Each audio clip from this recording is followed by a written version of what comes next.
전체적으로 업황을 놓고 보면은 내년 1분기까지는 좀 슬로우할 가능성이 높다. 4분기, 내년 1분기 정도가 전기차 또는 2차 전지 쪽은 바닥권을 지나가고 있는 흐름일 가능성이 높다. 지금 상황으로 봤을 때는 리튬 가격도 거의 바닥권 들어온 거 아니냐 싶고요.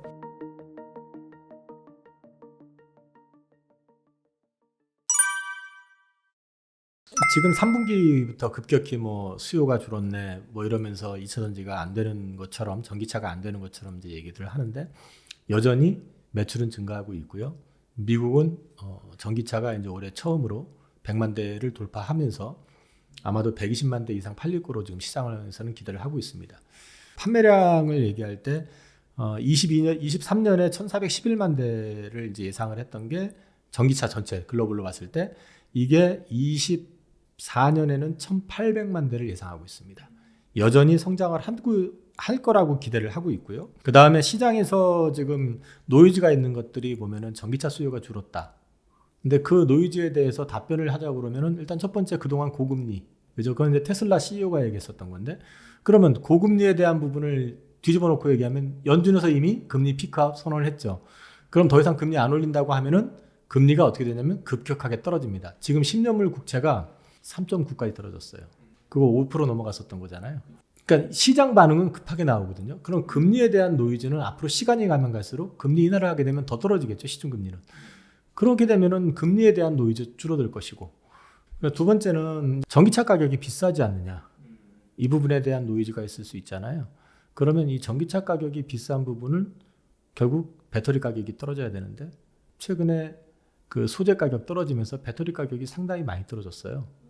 네, 요게 일단 또 하나의 변수가 될 수 있다. 그 다음에 내년 1월부터 적용이 되는 IRA법 개정에 따라서, 그전에는 차를 사고 난 다음에 사후에 세액 공제라는 걸 해줬는데요.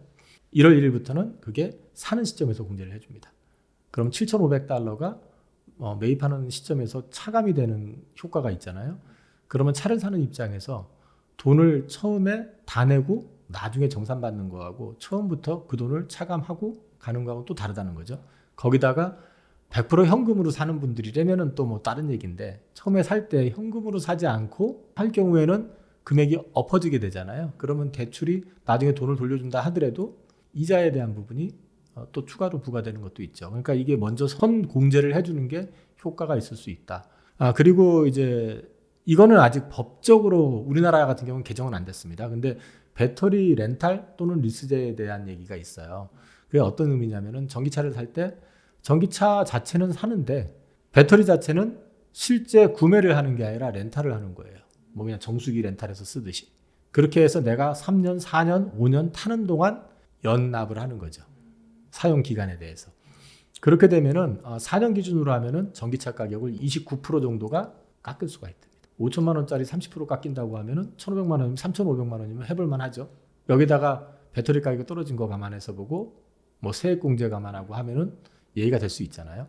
근데 다만 요거는 아직은 법 개정이 되지 않아서 확인을 좀 해야 될 부분이 있습니다. 여기에 덧붙여가지고 지금 미국 전기차 판매량이 전년 대비 51% 증가했다.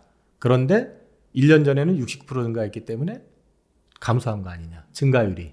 근데 이게 수요가 줄었다라고 설명할 수 있는 건 아니잖아요. 증가율이라는 건 이러다가 또 급하게 전기차 값이 떨어진다든지, 아니면 신차가 나온다든지, 그러면 또 급하게 올라갈 수 있는 부분이 있기 때문에 51% 증가한 걸 가지고 수요가 감소했다라고 설명하는 거는 좀 아니지 않느냐, 이제 그렇게 볼 수 있는 부분이 있고요. 그리고 지금 전기차 계획의 변화라고 하는 것들 제가 표로 이제 가져온 게 있는데, 여기에 보면은 24년부터 가동하기로 했던 미시간 전기차 GM 거 같은 경우는 25년 말부터 1년을 연기를 했단 말이에요. 1년을 연기했던 이유가 이제 지난번 UAW 파업 이슈도 있었고, 그 여기에 이제 현금 흐름에 대한 부분들도 있었고, 이런 것들이 복합적으로 작용이 된 거기 때문에 결국에는 시차가 조금 뒤로 밀려졌을 뿐이지, 이거는 본격적으로 정상적으로 다 진행이 될 것이다 라고 이제 말씀을 드릴 수 있을 것 같고요. 유럽이 요즘 판매가 좀 둔하다 이런 얘기들이 나오잖아요. 근데 유럽 같은 경우도 10월 달 판매를 보면은요, 전기차 판매는 30% 늘었습니다. YOY로. 대신에 디젤이 13.6% 감소하고 가솔린이 8% 늘고 이래가지고 종합을 해서 보니까 차량 판매량은 좀 줄었다. 그 다음에 1월하고 10월까지 누적은 45% 증가했는데, 10월 달만 30% 증가했었으니까 증가율이 떨어졌네. 그러니까 침체네. 이렇게 얘기하는 것 같은데 그건 아니다라는 거죠. 30% 성장하는 게 어떻게 침체라고 할 수 있겠어요? 이제 그거는 뭐 보셔야 될 부분이고, 이런 침체 내지는 그 수요가 감소 내지는 공급이 과잉이다 이제 하는 노이즈가 항상 생기는 건 중국 때문이거든요. 중국은 전기차만 그랬던 게 아닙니다. 이게 WTO 체제 안에 들어오면서부터 걔네들이 손댔던 모든 업종이 다 그랬어요. 철강, 화학, 조선. 특히 뭐 조선 같은 경우는 2007년, 8년 이때 만들어진 조선소의 3분의 2가 없어졌어요. 지금 현재 중국 전기차 보면은 이미 망하는 회사 많이 생겼죠. 그다음에 전기차 배터리 회사들도 보면은 매출 급격히 감소하고 있는 거 나오고, 인터넷 같은 데 들어가서 보시면은 보조금 받기 위해서 차 껍데기만 만들어 놓고 보조금 타가는 뭐 이런 것들 사진도 나왔던 것처럼, 이런 과잉에 대한 부분은 어차피 걔네들이 풀어나가야 될 문제이긴 한데, 이걸 푸는 방식이 그동안 어떤 식이었냐면은 자기네들이 대량으로 만들어가지고 싸게 만들어가지고 안 되니까 이거를 미국이든 한국이든 뭐 유럽이든 갖다가 밀어내기를 했었거든요. 근데 미국에서 중국차 그죠? IRA 딱 세워가지고 중국과 관여된 자본 25% 이상이면은 아무것도 못하게끔 만들어놨잖아요. 자, 그 다음에 또 유럽에서도 이번에 CRMA법, 그 다음에 이제 프랑스판 IRA 뭐 이래가지고 중국 차에 대한 거, 배터리에 대한 거 이제 규제가 이제 내년부터 당장 시작이 되고 있고, 이런 것들이 결국은 이제 틀을 막기 시작하게 되면은 결국 중국 차들도 자기들이 살아남기 위해서는 그 안에서 피 터지게 싸울 거고, 요즘 CATL이라고 하는 회사 주가 보면은 장난 아니게 박살나거든요. 내부적으로 이미 구조조정은 시작된 거다, 그렇게 볼 수 있을 것 같고, 그게 밖으로 그동안에는 마음껏 다른 산업의 철강이나 조선이나 화학 할 때는 밖으로 막 휘젓고 다니는 바람에 글로벌 시장에 있는 업체들이 다 힘들었었다 그러면, 이번엔 제도적으로 이걸 좀 틀어막았기 때문에 그 노이즈가 아주 심하게 전이되진 않을 거다. 그러니까 전이가 있을 수는 있지만 걔들도 살기 위해서는 결국은 미국이 강하게 틀어막으면, 오늘 기사에 났는데 멕시코에다가 뭐 공장을 세운다 뭐 이런 얘기도 있었고, 또 유럽으로 또 가가지고 합작법인 만들어서 또 할 수도 있고 하겠죠. 근데 어찌됐든 간에 이전처럼 강하게 푸시는 못할 것 같다. 이제 그래서 이런 부분의 노이즈도 좀 제한적일 수 있다라고 볼 수 있을 것 같고, 내년을 놓고 말씀을 드리면 한 가지 더 이제 주목해야 되는 거는, 일본이 우리나라 같은 경우는 이거 되겠다 판단이 되면은 물론 연구소, 석박사급의 그 인재들이 그 산업에 대한 조사, 검토 이걸 다 하고 나름대로 계획을 세워서 진출을 하긴 하지만, 된다 싶으면은 사실 우리는 오너십을 통해서 되게 강하게 베팅을 하잖아요. 반도체도 그렇게 해서 성장을 했었고, 2차 전지도 LG 엔솔 같은 경우는 뭐 작고하신 구본무 회장님 통해 가지고 배터리를 갖다 계속적으로 만들어 오면서 오늘의 그걸 만들었다는 얘기도 이제 다 알려진 얘기니까, 그에 반해서 일본은요, 기술이 뛰어나도 그거를 베팅을 하기 전에 굉장히 많이 검토하고 잽니다. 그리고 난 다음에 베팅을 들어가거든요. 그러다 보니까 일본의 파나소닉 같은 경우가 이제 제일 처음 배터리를 만들었는데, 사실 지금 배터리 랭킹에서는 상위권 안에서 못 들어가 있잖아요. 우리나라한테 다 뒤쳐져 있고 그러잖아요. 근데 이제 최근에 나온 기사가 파나소닉이 11조짜리 매출을 일으키는 자회사를 팔아서 이거를 전기차 배터리에 올인하겠다. 이거는 자기들 나름대로도 계산이 섰다는 얘기거든요. 하나 더 덧붙이면은 일본의 도요타 자동차가 미국 노스캐롤라이나 주에다가 80억 달러를 추가로 투자해서 배터리 공장을 만든다. 결국 전기차 쪽으로, 도요타 하면은 하이브리드 차잖아요. 전기차 쪽 더 이상 미룰 수 없다라는 판단이 섰다는 거고, 이거는 결국 전기차 쪽 시장으로 확장이 될 수밖에 없다라는 거를 이제 말씀드릴 수 있을 것 같아요. 대신에 이제 최근에 지난번에도 제가 출연했을 때 말씀드렸던 게, 컨퍼런스 콜을 통해 가지고 자동차 업체들, 뭐 포드, GM, 스텔란티스라든지 현대차라든지, 그다음에 LG 엔솔이나 그다음에 포스코 퓨처엠이라든지 에코프로, BM, 에코프로 이런 쪽에서 컨퍼런스 콜을 하면서, 원래는 3분기가 실적 바닥일 거라고 기대를 했는데 4분기도 쉽지 않아. 그리고 그게 내년 1분기까지는 갈 것 같다라고 얘기를 했거든요.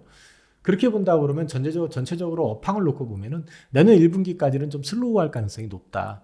그런 맥락에서 놓고 본다고 하면, 이 LG엔솔이라든지 SK온 같은 배터리 업체들 같은 경우도 조금 그 숨고르기를 지금 하고 있는 단계라고 볼 수 있고, 그 다음에 양극재 업체들 당연히 마찬가지고요. 그런데 최근에 주가가 바닥에서 또 올라왔잖아요. 이거는 그동안 리튬 가격 급락했고, 원자재 가격 급락하면서 소위 말해서 재고 평가 손실이 크게 나왔었는데 지금 추가 하락한들 연초부터 빠졌던 그 폭하고는 또 다를 거 아니에요. 여기에다가 지금이 바닥권 구간이고 내년에 법 개정이라든지 아니면은 지금 금리나 뭐 여러 가지 조건상으로 1분기가 바닥이다 한다 그러면 지금이 저점일 가능성이 있다라고 생각을 하는 것 같고, 여기에 덧붙여가지고 최근에 대주주 기준을 갖다가 좀 완화시켜주겠다라는 정부 쪽 발표에 대한 기대감, 이런 것들이 좀 작용을 해가지고 반등을 하고 있는 것 같은데, 전반적으로 봤을 때는 어쨌든 4분기 내년 1분기 정도가 전기차 또는 2차전지 쪽은 바닥권을 지나가고 있는 흐름일 가능성이 높다. 그래서 제가 앞서 말씀드렸던 시황도 1분기가 바닥일 가능성에 대해서 말씀을 드렸잖아요. 그 흐름하고 비슷하게 움직이지 않겠냐라고 보고 있습니다. 일단 리튬 가격을 보면은요, 지금 원가 밑으로 떨어져 가지고 있어요. 탄산 리튬 가격을 주로 이제 우리가 중국 사이트에서 보게 되는데, 그 이유는 지금 그 중국에서 생산하는 리튬의 생산원가보다도 지금 싼 가격으로 나온다라는 게 다분히 투기적인 거래도 좀 있고 선물이기 때문에, 또 한 가지는 북아프리카산 리튬이 지금 오고 있답니다. 그게 이제 막 들어오는데, 앞서도 그 말씀드렸잖아요. 중국이 항상 산업을 성장을 시키는 과정에서 보조금을 가지고 성장을 시키다 보니까 돈을 준다 그러면 너도나도 뛰어들어가지고, 돈이 된다 싶으면 너도나도 뛰어들다 보니까 항상 공급 과잉을 중국이 유발을 시켜왔었거든요. 리튬도 지금 마찬가지거든요. 리튬이 돈이 될 것 같다 하니까 여기저기다 광산이 있으면 자기네들이 막 사가지고 자기네들이 막 개발을 하고 뽑아냈죠. 연초까지는 리튬 가격 엄청나게 좋고 좋았었는지 모르겠지만, 이제 중국 같은 경우만 해도 자동차 시장에서 전기차가 지금 차지하는 비중이 한 30% 가까이 되거든요. 이제 추가적으로 올라가는 속도 자체가 이전처럼 급하게 못 올라올 거 아니에요. 그럼 그걸 밖으로 돌려야 되는데, 밖으로 돌리려고 했더니 미국에서는 IRA법, 유럽에서도 CRMA법, 이런 것들 가지고 이제 흔들어 버리면, 물론 그 영향으로 지금 리튬 가격은 급락을 해 있지만은 자기네 거를 다 소화할 수가 없게 되잖아요. 그러니까 이제 덤핑이 나오게 되는 거고, 그 다음에 실제로 중국에 있는 광산업체들은 생산을 중단하거나 줄이는 데들도 지금 나오고 있거든요. 그래서 그걸 놓고 봤을 때는 가격이 여기서 추가적으로 급락할 가능성은 많지는 않다. 물론 우리 코로나 때 유가가 마이너스를 찍은 적도 있긴 있어요. 그 마이너스는 쓰레기 치우듯이 이거 가져가주면 돈 줄게 이거였잖아요. 근데 그렇게까지야 되겠습니까만, 아무튼 지금 상황으로 봤을 때는 리튬 가격도 거의 바닥권 들어온 거 아니냐 싶고요.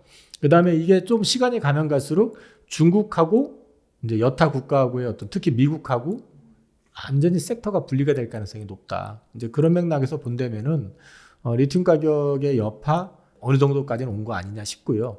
여기에 덧붙여가지고 이제 전기차의 어떤 수요가 지금 다시 좀 살아나는 그림이 나온다면은 리튬 가격도 당연히 반등이 나올 거라고 보고 있습니다.